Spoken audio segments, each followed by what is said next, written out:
नमस्कार दोस्तों, हमारे YouTube चैनल अद्भुत स्टोरी किंग में आपका स्वागत है। तो आज हम आपके लिए एक नई कहानी लेकर आए हैं जो वीर बालक कोवलयासु से संबंधित है।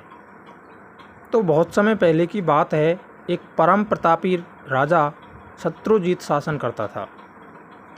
शत्रुजीत के पास एक दिन महर्षि गालव पधारे। महर्षि अपने साथ एक दिव्य अश्व भी लेकर आए थे।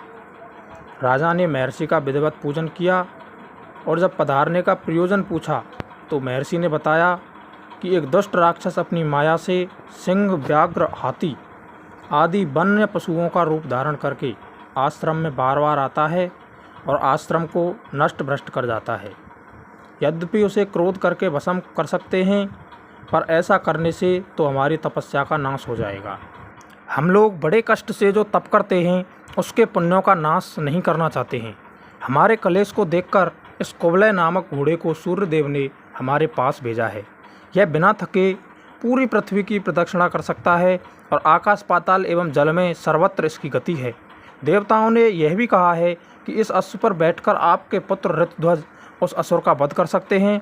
अतएव आप अपने राजकुमार को हमारे साथ भेज दें। इस अश्व को पाकर वे कोवलयासु नाम से संसार में प्रसिद्ध होंगे।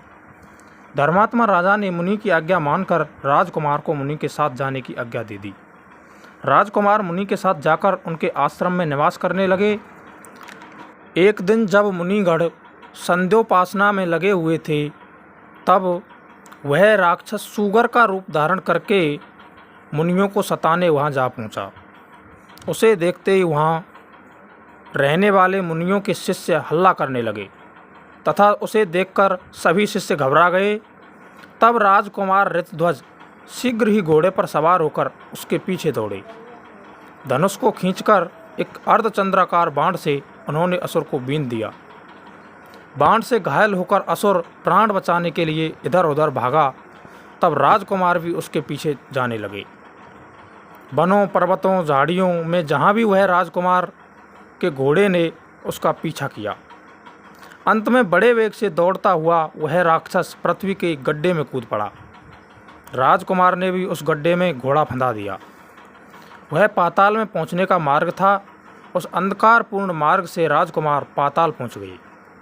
स्वर्ग के समान पाताल में उन्होंने घोड़े को एक स्थान पर बांध दिया और वे एक भवन में गए। यहाँ उन्हें विश्वावसु नामक गंधर्वराज की कन्या मदालसा मिली। दानव वज्रकेतु के दुष्ट पुत्र पाताल केतु ने उसे स्वर्ग से हरण किया था और यहाँ लाकर रखे हुए था। वह असुर मदालसा से विवाह करना चाहता था। जब मदालसा को पता चला कि उस असुर पाताल केतु को राजकुमार ने अपने बाणों से छेद डाला है, तब उसने ऋतध्वज को ही अपना पति मान लिया था। राजकुमार ने जब मदालसा से विवाह कर लिया, तब इस बात का समाचार पाकर पाताल केतु गुस्से में भर गया और उसने अपने सभी दानवों को लेकर उस बालक पर चढ़ाई कर दी। वह बालक अकेला अवश्य था, लेकिन वह उन राक्षसों से थोड़ा सा भी भयभीत नहीं हुआ और उसने सभी का डटकर मुकाबला किया। असुरों ने राजकुमार पर अस्त्र शस्त्रों की वर्षा प्रारंभ कर दी, लेकिन हंसते हुए राजकुमार ने उनके सभी अस्त्र शस्त्र अपने बाणों से काट डाले तथा वह वीर बालक बड़ी बहादुरी के साथ युद्ध करता रहा तथा उन सभी राक्षसों को एक एक करके मारता रहा और अंत में एक भयंकर आग्नेयास्त्र चलाकर उसने सभी दानवों को जलाकर राख कर दिया। जैसे महर्षि कपिल की क्रोधाग्नि में सगर के 60,000 पुत्र भस्म हो गए थे, वैसे ही उस दिव्यास्त्र की ज्वाला में दानव भस्म हो गए थे और अंत में कोवलयासु को विजय प्राप्त हुई। अब पत्नी के साथ राजकुमार उस अश्व पर चढ़कर पाताल से ऊपर आ गए तथा अपने विजयी पुत्र को आया देखकर उसके पिता को बड़ा हर्ष हुआ। समय आने पर वही राजकुमार ऋतध्वज कोवलयासु नरेश हुए। अगर आपको यह कहानी पसंद आई हो तो चैनल को सब्सक्राइब कर देना और वीडियो को लाइक कर देना। धन्यवाद।